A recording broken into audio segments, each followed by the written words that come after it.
ఇక బండి సంజయ్ రేవంత్ రెడ్డిని అంటూ ఉన్నారు సార్, ఆయన రబ్బర్ స్టాంప్ సీఎం అని చెప్పి. సో ముఖ్యమంత్రికి విచక్షణాధికారం ఉంటుంది, మంత్రివర్గంలోకి ఎవరిని తీసుకోవాలి అనేది ముఖ్యమంత్రి అంటే రేవంత్ రెడ్డి నిర్ణయం తీసుకోవాలి కదా, ఏఐసీసీకి పెత్తనం ఏంటి అనేది ఆయన ప్రశ్న. దాంతోపాటు సచివాలయంలో ఏఐసీసీ ఇన్ఛార్జ్ నటరాజన్, మీనాక్షి నటరాజన్ సమీక్ష చేయడం ఏంటి అని కూడా బండి సంజయ్ క్వశ్చన్ చేస్తూ ఉన్నారు సార్. ఒకసారి బయట కాంగ్రెస్ పార్టీ ఎవరి చేతిలో కొనసాగుతుందో కదా తీసుకోవాలి. దాంతోపాటు హెచ్సియు విషయంలో, యూనివర్సిటీ విషయంలో మంత్రుల కమిటీ వేసారు.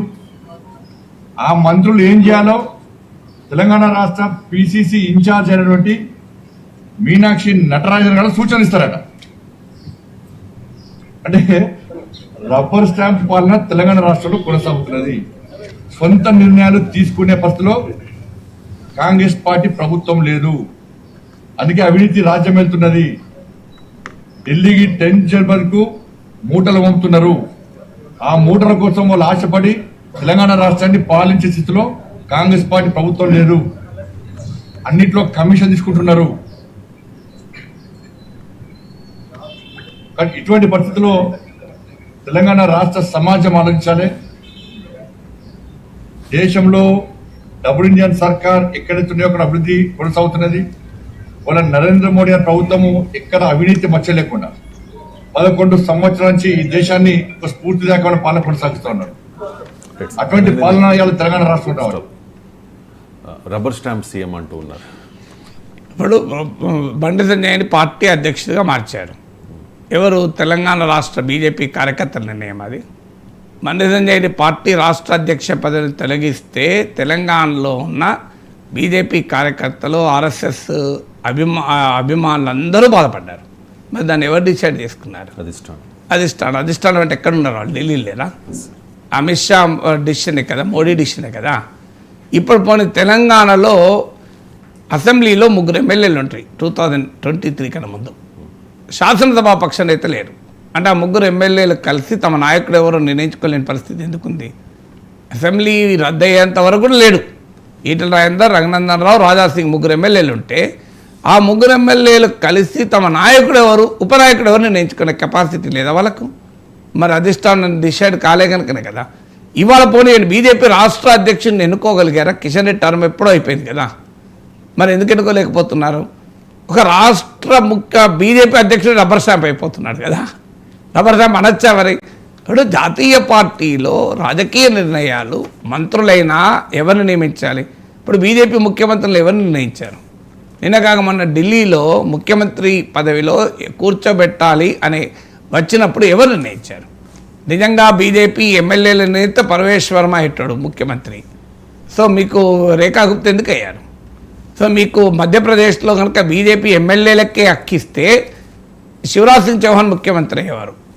ఎవరో అంతకుముందు ఎవరు పెద్దగా ఎవరికి తెలియదు, మోహన్ యాదవ్ ఎందుకు అయ్యాడు? రాజస్థాన్లో మీరు ఎమ్మెల్యేలకు అవకాశం ఇస్తే వసుంధరా సింధియా అయ్యేదేమో.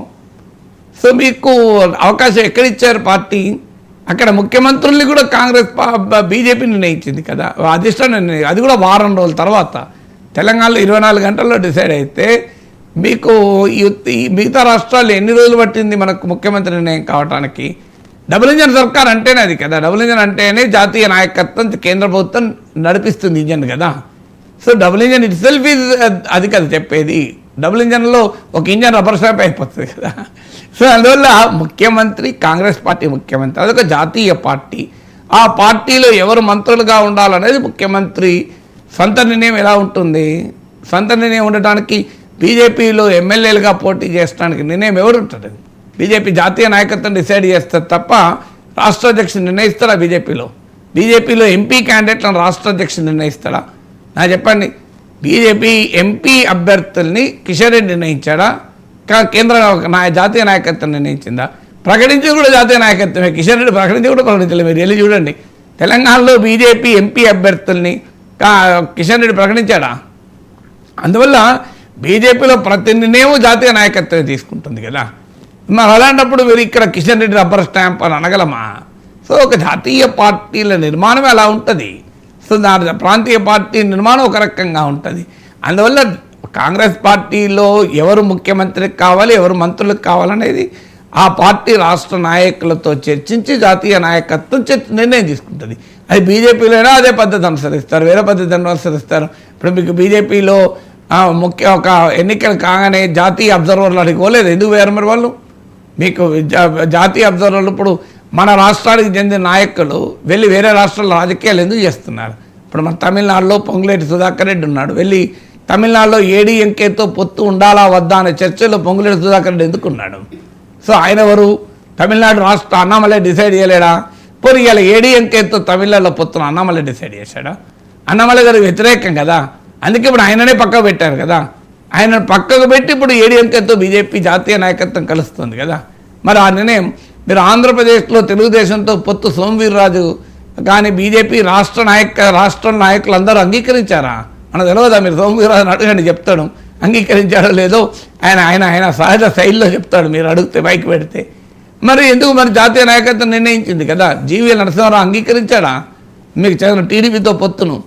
సో అందువల్ల రాజకీయాలు జాతీయ పార్టీలో ఎప్పుడు కూడా రాష్ట్ర నాయకత్వంతో చర్చించి జాతీయ నాయకత్వం నిర్ణయం ఉంటుంది. ఇక సచివాలయంలో మీనాక్షి నటరాజన్ సమీక్ష చేసిందన్నది మరో ఆరోపణ. సచివాలయంలో డెఫినెట్గా ఒక మంత్రి చైర్లో కూర్చొని మీనాక్షి నటరాజన్ కనుక సమీక్ష చేస్తే అది ఖచ్చితంగా తప్పే. కానీ సచివాలయంలో ప్రతిపక్ష పార్టీల నాయకులు వెళ్ళి ముఖ్యమంత్రిని కలుస్తారు, మంత్రులను కలుస్తారు, వాళ్ళు సమీక్షించినట్ట. ఇప్పుడు అరగోపాల్ నాయకత్వంలో సివిల్ సొసైటీ బృందం కూడా వెళ్ళి బట్టి విక్రమార్కను సచివాలయంలోనే కలిశారు. అంటే అరగోపాల్ సార్ వెళ్ళి సమీక్షించిండ సచివాలయంలో.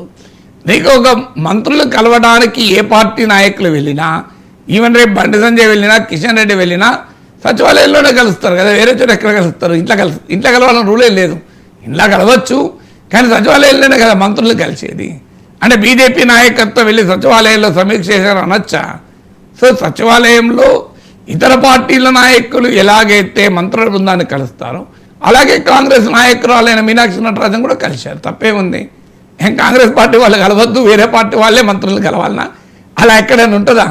కాంగ్రెస్ పార్టీ అధికార పార్టీ. ఆడికి పిసిసి అధ్యక్షుడు మహేష్ కుమార్ గౌడ్ కాంగ్రెస్ జాతీయ ఇన్ఛార్జి మీనాక్షి నటరాజన్లో వెళ్ళి సచివాలయంలో మంత్రులు కలిశారు.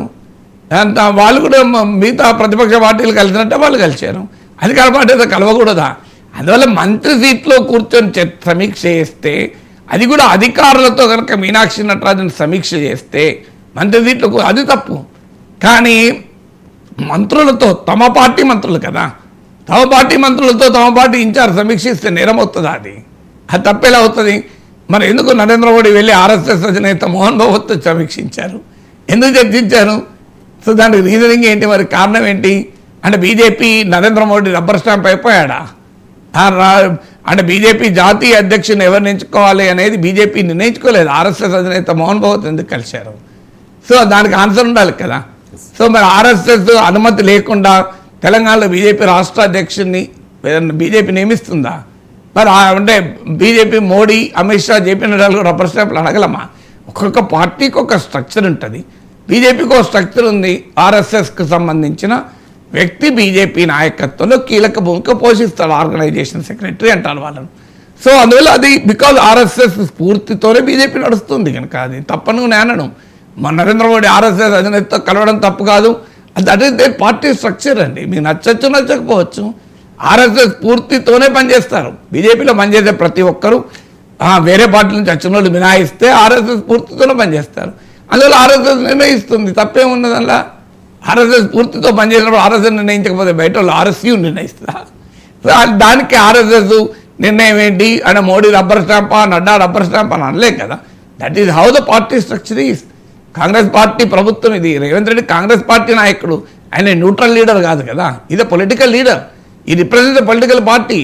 బట్టి విక్రమార్క, శ్రీధర్ బాబు, పొంగులేటి శ్రీనివాసరెడ్డి వీళ్ళు కాంగ్రెస్ పార్టీ నాయకులు కదా, వీళ్ళు వేరే పార్టీ వాళ్ళు కాదు. అందువల్ల ఖచ్చితంగా కాంగ్రెస్ పార్టీ నాయకత్వం వాళ్ళని సమీక్షిస్తుంది, గైడ్ చేస్తుంది, వాళ్ళని సలహాలు ఇస్తుంది, అవసరమైతే శాసిస్తుంది కూడా. తప్పేముంది? కాంగ్రెస్ ప్రభుత్వాన్ని కాంగ్రెస్ పార్టీ శాసించకపోతే వేరే బీజేపీ శాసిస్తుందా? That is the Congress government కదా. అల్టిమేట్గా రేపు ఆ ప్రభుత్వం కనుక తప్పు నిర్ణయాలు తీసుకుంటే కాంగ్రెస్ పార్టీకి నష్టం కదా. కాంగ్రెస్ పార్టీకి అందువల్ల పార్టీ ప్రభుత్వానికి నిర్ణయించడంలో ప్రభుత్వ విధానాలు శాసించడం డెమోక్రసీలో నేరం కాదు కదా. Right sir. ఇక సన్నబియ్యం పథకాన్ని పేదలకు రేషన్ షాప్